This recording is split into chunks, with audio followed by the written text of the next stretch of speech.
I grew up in Baltimore, Maryland, but what it meant to grow up in a southern city was to experience segregation firsthand and Jim Crow firsthand. So the formative years of my life were all under the great shadow of segregation. Revolution, which is what we led, people have to be forced to let go. And that's one of the things I learned from my upbringing, and it's not to stop, to press on. Until, as the song says, until victory is won. The sad news in America is that discrimination is alive and well, affecting both women and people of color. There is a broader range of politics and arts that were simply closed to me as a woman.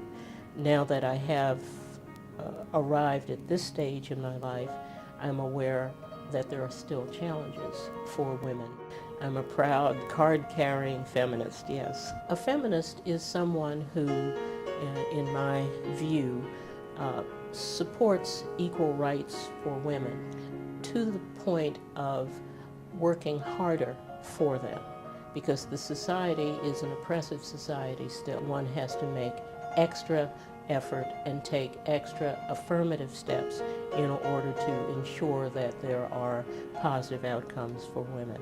The women's liberation movement had an enormous impact upon me, and I was very involved. My philosophy of life is to find those who are most in need and do whatever it takes to help lift them up.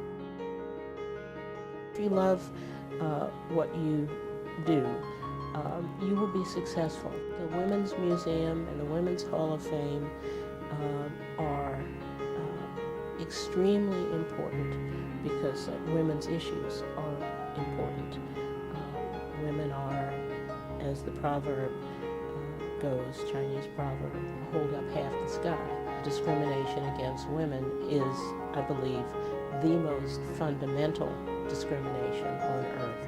It is the one discrimination that cuts across all nations of the world, and that's why it's the one that we have to work against the hardest.